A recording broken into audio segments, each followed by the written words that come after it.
If you found this podcast, chances are you're a high achiever and you're successful. But now you're stuck and stressed, and you realize that everything you've created hasn't given you the fulfillment and the joy you thought it would.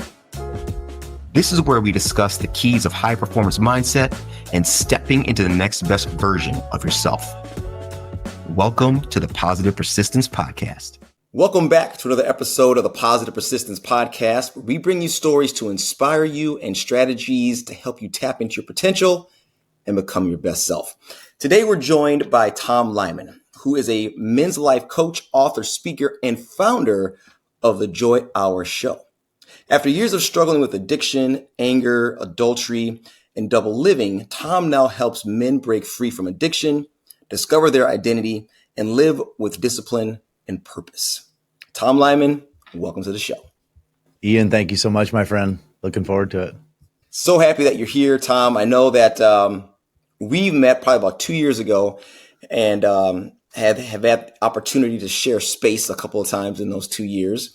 And I know that you have an incredible story that I think so many of our listeners and viewers are going to be able to learn from and at the same time be able to relate to. So I want to kind of just start by kind of diving in. And like I had said before we started the podcast, like I've got scripted questions. If we get to them, awesome. If we don't, awesome. Again, this is just a conversation. And I know that there's going to be some pearls of wisdom dropped by you. So I want to kind of start with, I know that you've spoken openly about hitting rock bottom and entering rehab. Can you share what that pivotal moment was like for you and how it became the catalyst for your transformation? Absolutely. The pivotal point in my life, it happened a few times. You've probably heard rock bottom looks different for everybody. Yeah. I thank God mine turned into a rock foundation in that I didn't just get better and go back to the Tom I was years and years ago. I went to a new and improved and changed version. And I believe in constant change. I never want to stop changing for the better. But it was November of 2021. I was deep into a 12-year addiction.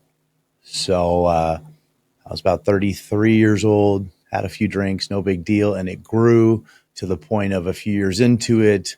So many lies, so many ways that I would not tell my wife the truth about my lifestyle.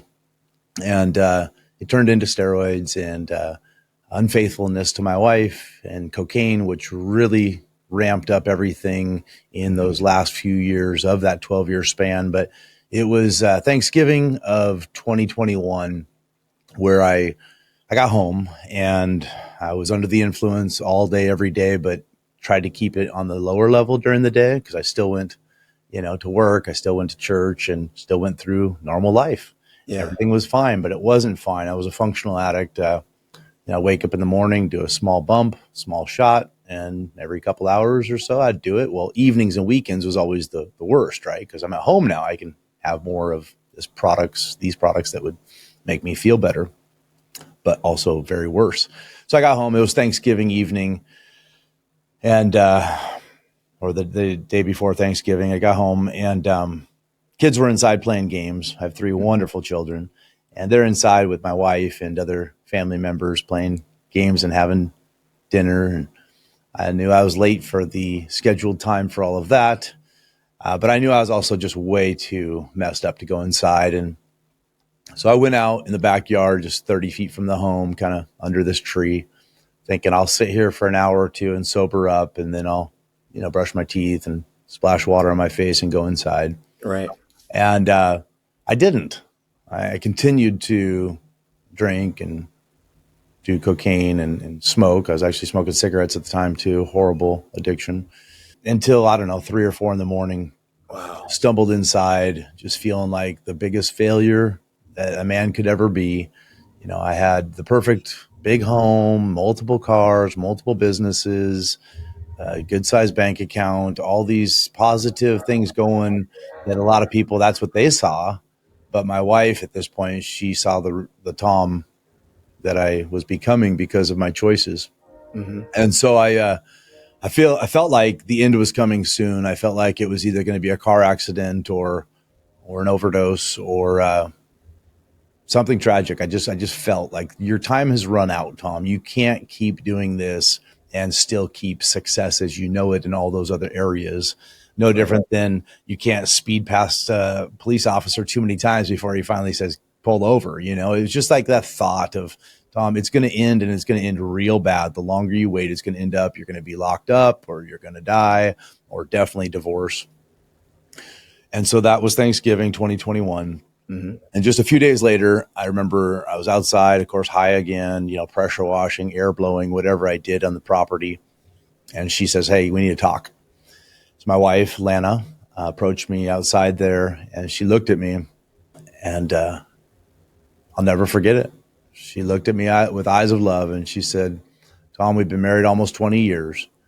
I've been holding on, praying and hoping for you to get freedom from these things, but I can't do it. You've relapsed again and I know what's going to come next. And I'm not going to stick around for you to continue to be that Tom. And I love the real Tom, but this isn't the real Tom. And me and the kids are going to be gone. We're leaving. So your wife knew what was going on. The first 4 years, she didn't. Mm-hmm. I could cover it pretty good. The other 6 or 7 years, it was just come and go. The drinking would come and go. The cocaine would come and go. The affairs would come and go. Her book's going to be very detailed. She'll have it out by the end of the year. She kept a journal. She's now a counselor, so she speaks openly on betrayal and all of these topics, all for the reason of sharing hope with others. There is hope. There's hope whether you stay together. There's hope whether you don't. There is hope no matter what we're going through. As long as there's breath, there's hope. But she's very open with our story, and she's a lot more detailed on the dates. I just know I had about a 12-year problem. Yeah. And it just ramped up and then got better. And then it ramped up again. And even more, it got worse every time. And so this time, December 1st, December 2nd, she looked at me and said, I can't do it. So I went to my mom's. I started going through withdrawals and trying to quit and then checked into rehab for the second time. And this time, Ian, when I was in treatment, which was an outpatient program this time, it was $10,000 out of pocket. I had to write a check. I had no health insurance. And so it's really hard for a man to ask for help. And it's really hard for a man to ask for help and pay for it. But for me, what that told myself was, number one, I'm never doing this again. Writing a check for somebody to tell me to be on time for a class 3 days a week, 3 hours a day for 3 months and sit in this room with my mask on and answer the teacher and go through all this paperwork and do all this rehab treatment, recovery program nonsense. I'm better than this. Right. Like, I'm Tom Lyman. I'm a business owner. I know how to do what I do to be a man and be a father and be a husband. I know what I'm supposed to do and I can do this on my own. Yeah. But in this case, I knew I needed help. And so I finally surrendered, asked others for help, paid for help, checked myself in. I'm still going to work. I'm still going to church, but 3 days a week, I am going to this class for 3 hours with a bunch of other drug addicts and alcoholics. I'm sitting there. It's very humbling. And my teacher there, she said, pull your mask up. So I'd start answering her questions and the mask would come down and pull your mask up. And I was just like, oh, don't tell me what to do. And so this old Tom finally was humbled and surrendered enough to say, you know what? I got a lot to learn. And I started doing a lot of deep dive on myself. Yeah. So December 12th, 2021 is so that's why we're talking about pulling your mask up, because this is COVID. Yes. COVID era. Yeah. Well, the first time I went to inpatient for 30 days in North Carolina was actually when COVID first started. So I did inpatient, got out 30 days, relapsed a week later. And then about a year later, I went to outpatient program. And I'm curious, Tom, like, as you said, circling back, like, it's hard for men to ask for help, hard for us to ask for help for directions, much less to help with us if it's a serious issue. Right. At what point in time in that program, I'm assuming this is when it happened, correct me if I'm wrong, did your ego finally have to take a back seat? Because the way that you're speaking about the program at that time, you got a little bit of a chip on your shoulder, maybe like, I don't need this. Like, I'm Tom Lyman. Like, what? Right. You're not going to tell me how I'm going to get better. But at some point in time, that had to have taken a back seat and you started to approach it differently. Would that be fair to say? 100%. And, whether it's the bank account that gives us this attitude that we don't need to ask for help, or it's just, whatever it is that makes us think that we're beyond the point of needing to ask for help. Or, people say, read this book, it'd be great. I don't need a book. I don't need to change. I'm fine. Everything's fine. What's that based on? Some sort of success in our life, physical, financial. And so it's very humbling. Well, somebody said it once, you can either humble yourself or life will humble you at some point. And you look at, life, it's interesting, but some men, it's not till they're 70 or 80 years old. Some men, it's when they're 30, 20, great. For me, I was in my mid 40s, and because of all my choices, very humbled. But I'm so thankful I did. I would not trade this for anything. My wife says she wouldn't trade it for anything, which is a phenomenal thing for a wife that's been through what she has, to look at me and say, honey, we went through what we went through, and it's brought me closer to God. I'm thankful for what we went through. I'm like, how can a woman say that? I mean, she knows all the details, and it's a long story, a lot of different relationships that I had, a lot of different choices. A lot of times I was driving with my kids in the car under the influence. I mean, just a lot of things that I did damage, verbal abuse and all of that. But God did restore our family and our relationship with each other and with others by simply me as a man saying, I need help. I don't have it all figured out. I'm not the man I want to be. I'm not the husband or father I know I could be, and I need somebody. And that's what I encourage men, is just ask for help. There are people that will offer tons of free services. There's also people that charge, and I encourage you to do both. If you're watching this, I encourage you to do both, to tap into things that you pay for. Buy books, pay for counseling, pay for coaching, because the more you do, the more you pay attention, the more you learn, the more you take notes. When I was in rehab, Ian, I write a lot. And so I have just stacks of paperwork, probably 8 to 10 different journals in my life now. And I go back over those often because I work in the recovery space now and coaching. And it's like there's a theme in all of my notes, my chicken scratches, my journals. There's like a theme that now has confirmed again and again my purpose. I've been a contractor for 30 years. I thought that was my purpose, my identity. I'm going to do it till I die. Yeah. No, this transition has turned into a career change as well. Public speaking and coaching and ministry at local churches and things like that. So keep a journal, guys. Ask for help and surrender and read books and journal your journey, because there is, in my case, there's a Tom out there today. I hope to meet him, that I could guide and speak into his life. And that's what you're supposed to do. Is you didn't die, thank God, but you learned a lot, and you turn around to repeat it. And every time you repeat it, you continue to learn more. But always have a mentor, always have a mentee, a sponsor, sponsee, whatever you want to call it. All right.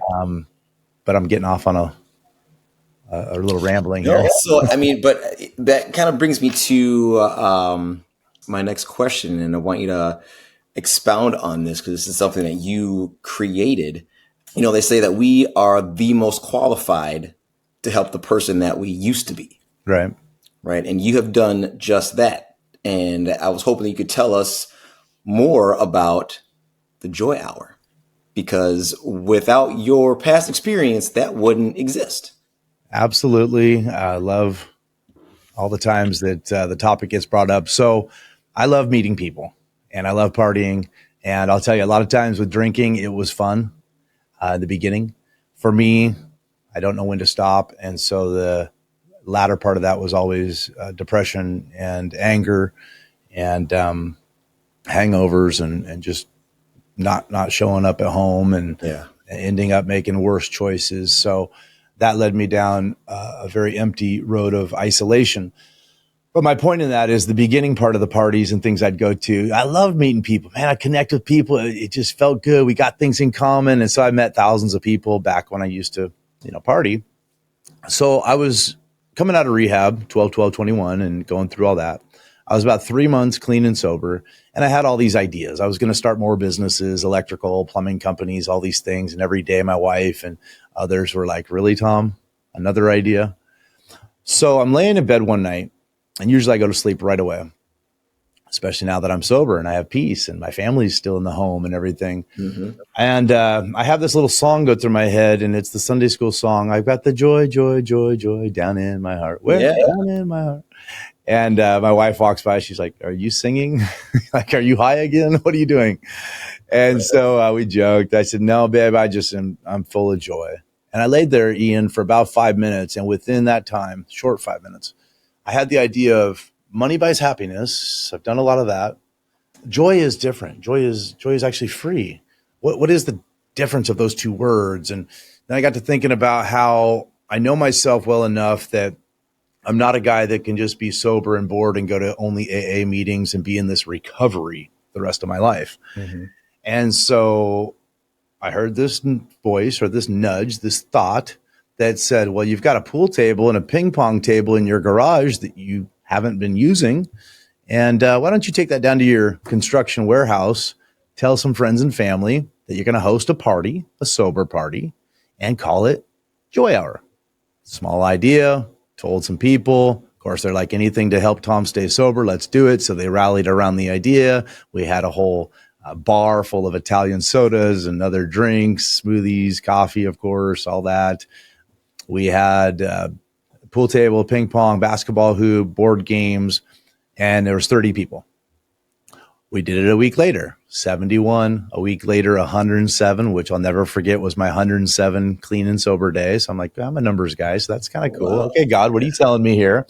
And by the fourth week, 1 month after we started, there was 200 people, most of which I'd never met in my life, partying in this building. By that time, we had a bouncy house and we had all kinds of stuff.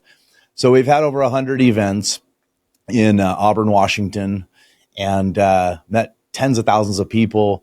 I regret to say right now it's on pause until we get some people to catch the vision there and keep it going. We are about to launch one here in Dallas, Texas. Mm-hmm. But that's the Joy Hour event that I know God gave me at that time to be able to party in a fun environment with a focus on not just sobriety, but really on connection. As you see the puzzle piece in my logo here, mm-hmm. I'm a big believer in connection with God, but connection with others. And coming out of COVID like we were, a lot of people that came, majority of the people that came and still come to Joy Hour, it has nothing to do with the alcohol. It has everything to do with connection versus isolation and mental health, depression, anxiety, fear. I'm all by myself in this horrible, fearful state of mind because everything's expensive and I'm broke and what's going on in my life. And so isolation, well, I say it like this, mental health and addiction struggles always get worse when we isolate and they always get better when we connect. So I started realizing that it wasn't about the drugs and alcohol freedom. It was about creating a culture of connection in a safe environment where people can build relationships, start to listen and talk to each other and say, man, I'm really having a bad month. I'm really like in a dark space. And so all these relationships at the Joy Hour event would start to blossom. And next thing you know, my mom actually comes to me. She's like, I met this lady and they're both widows and they're going to coffee and lunch and stuff together now. And I'm like, that's cool. And these other guys are working out together now at the gym and getting in shape. That's cool. People are going hikes together. I mean, all these relationships, because all I do at the event, we have it for about 5 hours and it's just an open house. It's a big block party. But the times that we give out the prizes and raffles, I'll say things like connection versus isolation, exchange a phone number with somebody in the room. I encourage you to reach out to each other. I'm sure there's somebody in the room that's been through what you're going through and vice versa. We're in this together. So it's a room full of love, kindness, respect, and service work opportunities. So we serve one another. We mop the floor. We set up the chairs. We bring food. But just creating a culture of connection so that people are proactive in building relationships. So when they go through a storm, they've got somebody they can reach out to and say, hey, can we talk? Can we meet? I'm not doing good today. So I'd say it ended up being more about the mental health side than the actual alcohol or drugs part of it. But that's the Joy Hour event, which then somebody said you should start a podcast. So a year and a half ago, started a small one in Seattle. And now we're here in Dallas doing the podcast to capture people's stories. But that's what Joy Hour is about, is meeting your neighbor and being sincere and being connected. It's time to ask yourself, when was the last time you prioritized you? Did you know that research shows that nearly 85% of high performers struggle to maintain a performance mindset while juggling the demands of work and personal life? Those who actively prioritize their performance mindset and personal growth are 30% more likely to achieve their goals in business and life. If you're feeling crippling stress and anxiety, or if you're feeling guilty when you take a moment for yourself, or if you're stuck in the grind and feeling burnt out, you're not alone. Many of us yearn for more, but struggle with the fear of being judged or feeling selfish. And you want to step into the next best version of yourself. That's why I created the Rinse Method, which got me from paraplegic to marathon runner. Backed by science-based proven strategies and now customized for high performers like you. If you're stuck and stressed and want clear steps that you can implement today to move forward, make sure you visit thepositivepersistence.com to download our free Rinse PDF. I love that, Tom, because I hear what your description, and it sounds like you have created this event where you have all these people coming together and they're actually creating like support groups for themselves in all walks of their life, right? And they're all like these intermingled conversations and relationships for support groups for all kinds of things, and not meaning support group in the traditional sense, but just to be able to have something in common with someone else to do, like working out or going hiking or gardening or whatever it is. And then eventually, organically, you're going to have trust with that individual and you're going to start to talk about things, and they can probably help you out in some way, shape, or form just by listening to your issue, to your problem, what you're going through. So that's awesome. That is amazing. And I know that you've talked about, again, helping people who have gone through your similar scenario, your similar experience, and now that you're coaching individuals. I was hoping you could tell us a little bit about your recovery, discovery, action framework. I will, absolutely. And I've got one more short story from She came to Joy Hour, and a few months into it, she said, "Hey, I got to tell you what it's done for me." I said, "Yeah, tell me," because all the stories are different. And she said, "I used to take medication every day for my anxiety because I never could talk to anybody.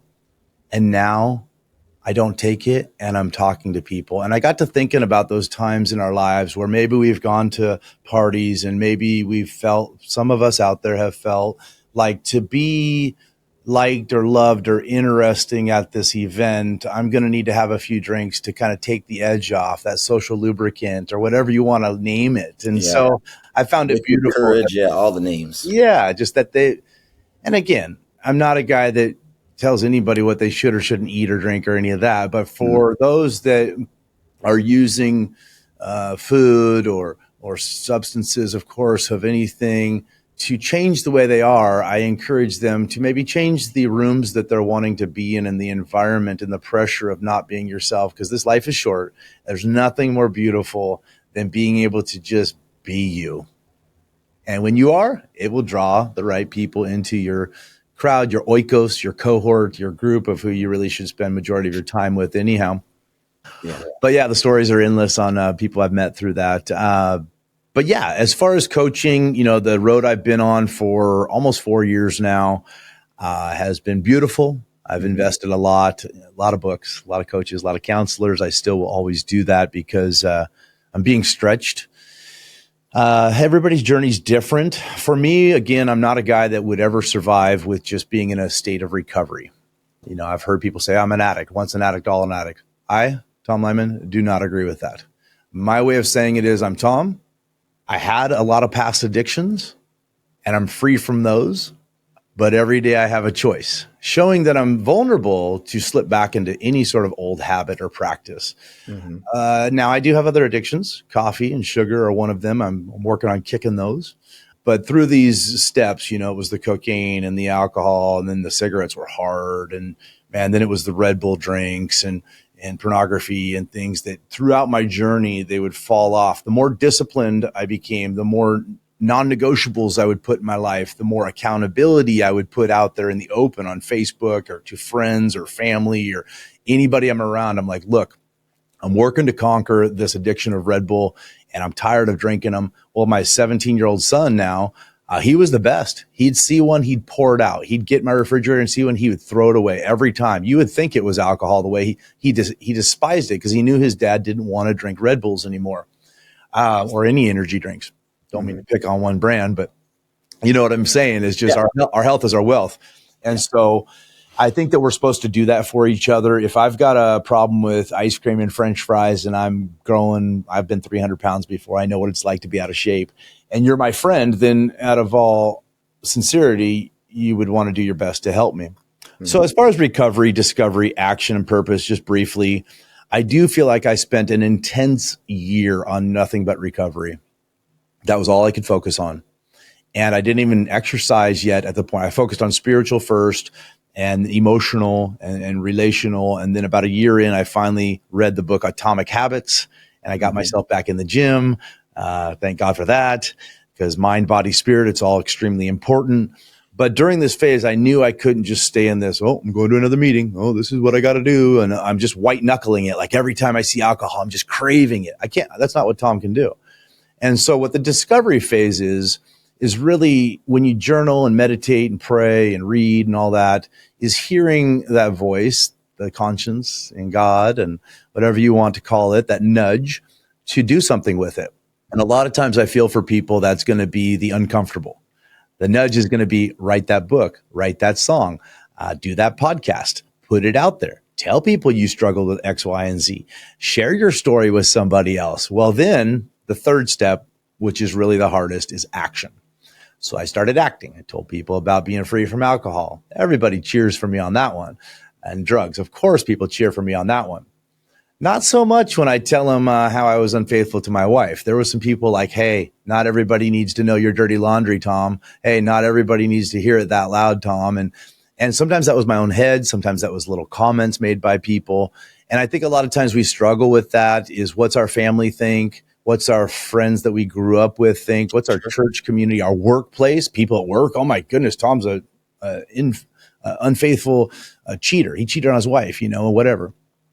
And I got to the point in my life, Ian, where I thought, what does it really matter if 10 people in the room don't agree with me sharing my story, but there's one person that it does change their life, right? And so I started focusing on that, like who's my Tom? And, what I found out is closed mouths don't get fed, right? And so I started acting on it, and I started being bold and talking against all the noise. I would just put a podcast out there. I'd put a Facebook post out there. And people started reaching out to me a lot. And yes, a lot of these are Saturday night, Sunday night, early Monday morning hangovers. My wife kicked me out. I can't do this anymore. I've got to stop. I've got a problem. I got a multi-million-dollar business over here, but they drink so much, they're about to blow it all up, whatever. I mean, successful here, but not here. And, right. And all these different scenarios, I've met so many men where you also don't want to be successful only in your relationship and broke either. Mm-hmm. And you don't want to be successful in your relationship and you're spiritual, but you're so out of shape that your back hurts all the time and you're overweight so much that you can't stand putting your clothes on in the morning because it's, I've been there. I know what it's like to be out of shape in all the areas, sometimes at once, sometimes at different times. But I work with men saying, whatever the recovery process looks like, typically it's going to be very similar. You're going to need to ask for help.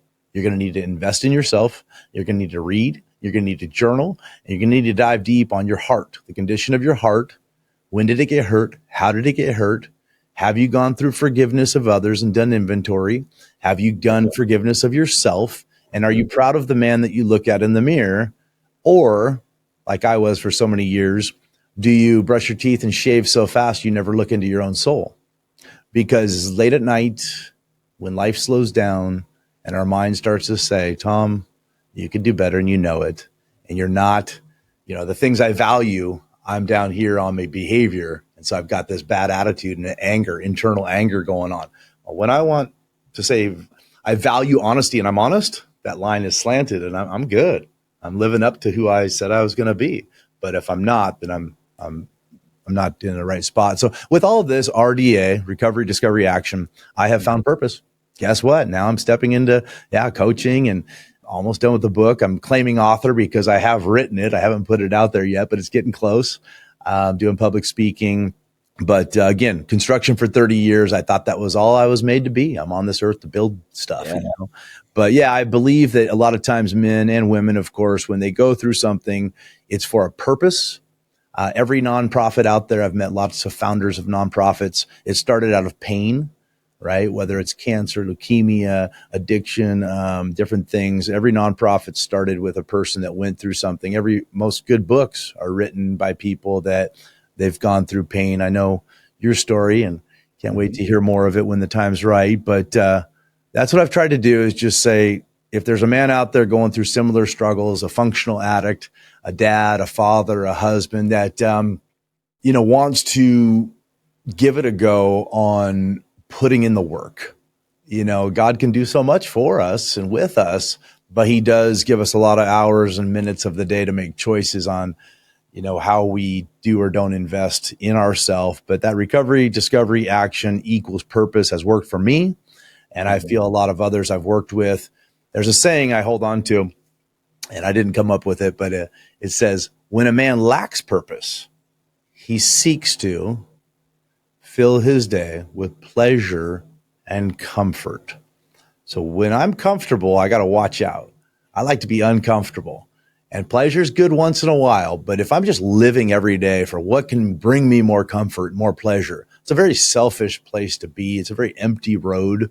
Sure. And so I encourage men and women to find opportunities to do service work, volunteer at a nonprofit or a church or anything you can, a local food bank, do something once a week or so for others. And it helps a lot. That's a natural dopamine that I found, was serving others has filled the void in so many ways. Tom, because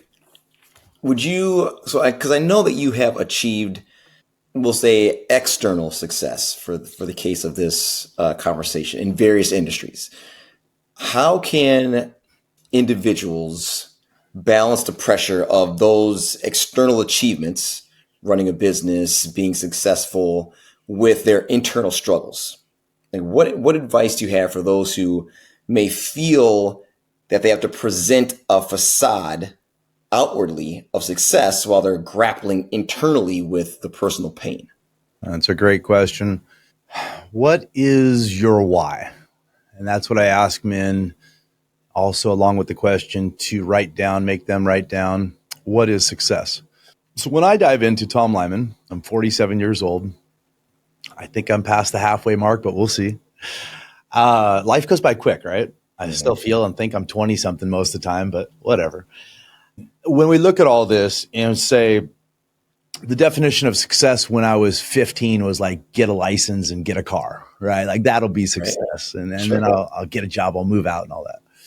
But when you start getting 30, 40, it kind of changes a little. Yeah. Mm-hmm. And when you get 80, 90, I'm guessing it's probably a little different then. So I have men write on a piece of paper, what is their definition of success today? And let's at least look like for the next year. Maybe let's put something out there for 5 years from now. I'm not talking just goals. I'm talking the definition of success. Mm-hmm. And for each man that I work with, I find it's different at first.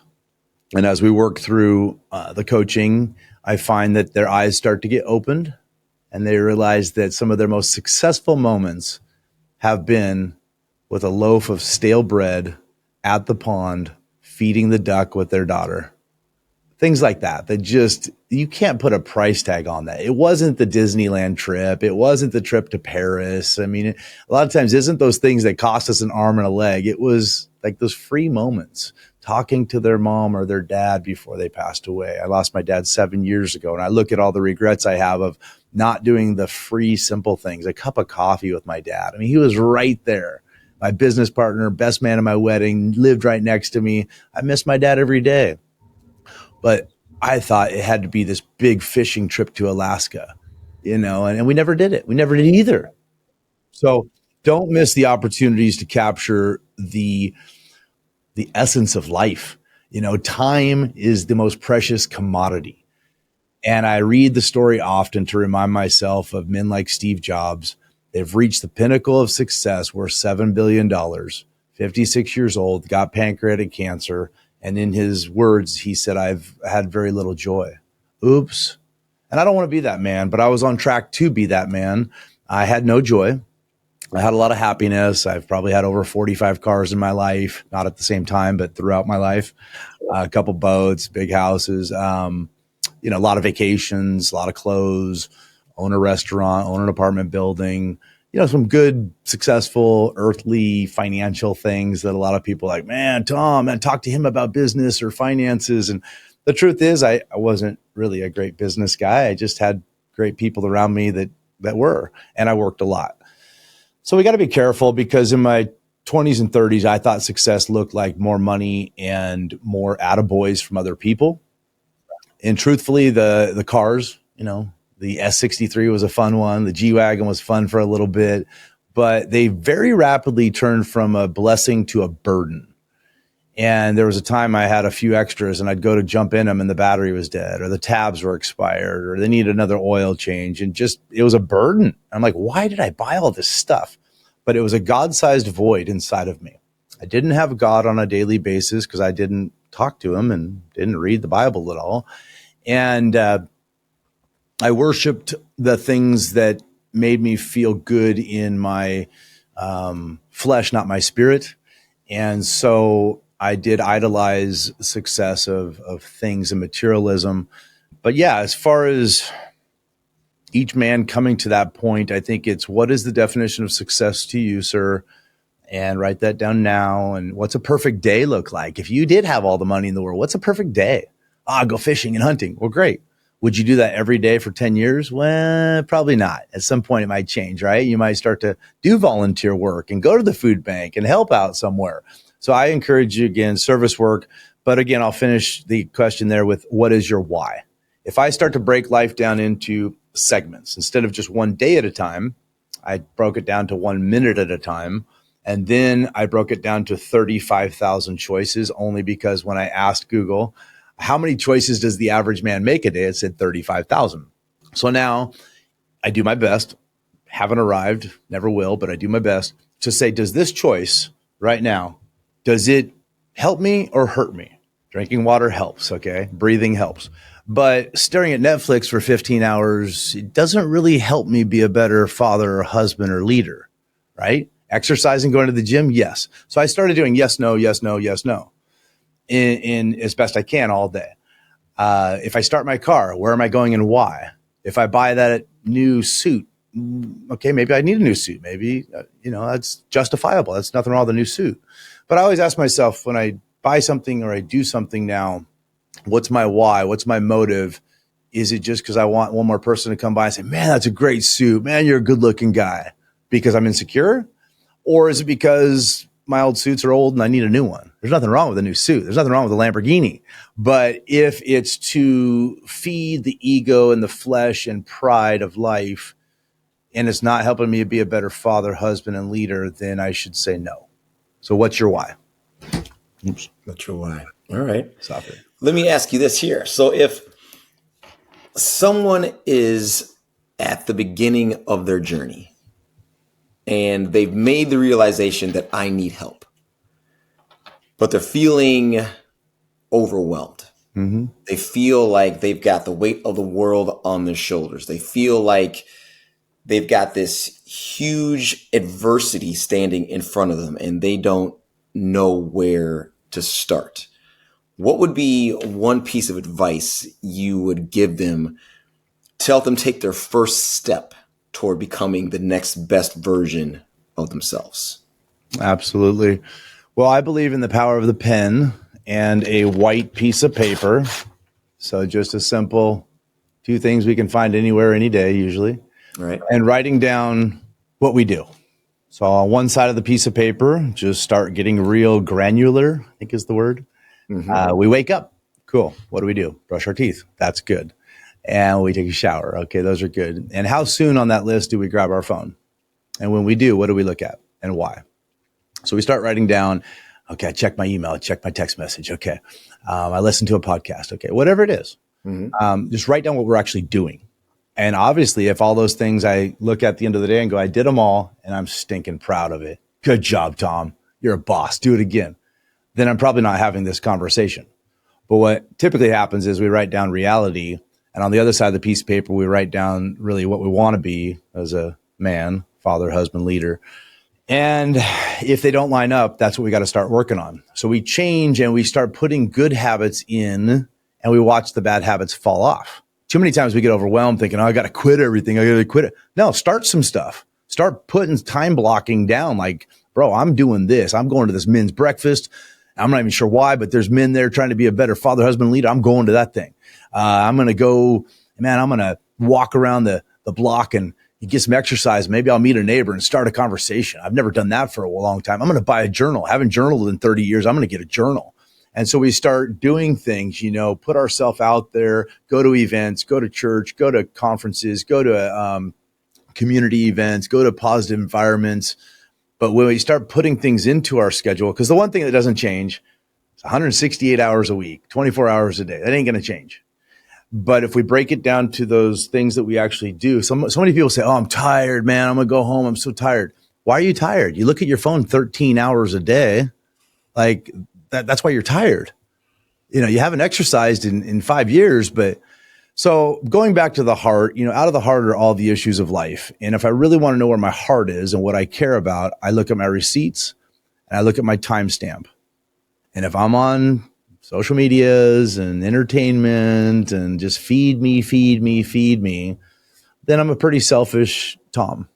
But if my schedule says serve here, set up this event, set up the chairs, mop the floor, hey, get some extra snacks and bring them to the Sunday school for the kids, man, grab a kid and take him out to lunch and speak into his life. He's a great young man, but he needs a father figure to speak into his life. Tom, you can add into this young man, whatever it is, volunteer at this thing, and really becoming selfless instead of selfish is the most rewarding thing we can ever do. And then we turn around and go, oh my goodness, I'm not smoking anymore. I'm not drinking as much. I'm eating better. I'm not, depressed all the time, and it really does help to put time into pen and paper, because only you know what your receipts say, your timestamp says, and what you actually do when nobody else is telling you what to do. Right. That's profound. Tom, I want to thank you for joining us today and sharing some of your story. And I want to also make sure that our viewers and our listeners know where to find out more about Tom Lyman, where to find out more about the Joy Hour and the Joy Hour podcast. So let us know, where can we get more of Tom love? Hey, appreciate that. Well, I am getting going. I'll just tell you exactly where I'm at right now. Website's just about done, and it's tom-lyman.com. Just about done. Mm-hmm. And the Joy Hour show, you can, of course, find on YouTube and other platforms. It's hosted by Only Source Network here out of Texas. Okay. So you can also find it at watch.osn.tv. And then Tom Lyman on Facebook, or Tom the Joy Hour guy at Instagram. But yeah, I'm working towards having more tools available, a lot of things for free that are about to come out. PDFs and different things, videos and different things to encourage men and women. But on a coaching level, what I'm looking for, of course, is just some one-on-one coaching, but also getting a few men in a pod. There's nothing more important than iron sharpens iron, men challenging each other. And so, 4 to 6 men want to get in a room together and start to challenge each other to improve in mind, body, spirit, and poke and prod and love each other and pick each other up when we slip up on our habits. That's what I'm about, is community. And it's not about Tom, although I guess a few people like being in rooms with me. Praise God for that, because for a lot of years it wasn't the case. But I appreciate you giving me opportunity to share my heart. Men, again, I know it's hard to ask for help, and I know it's real hard to invest in ourselves at first. But I'll tell you, all the victory I have, it comes from, yes, God, but it really comes from the fact I haven't let up. I have invested dollars and hours every time. Where you want to see a man's heart, look at the way he spends his time and his money. And so start to change that. Invest in yourself, and you will have some incredible rewards. Thank you, Ian. And yeah. Absolutely. Tom, thank you again for taking the time to join us.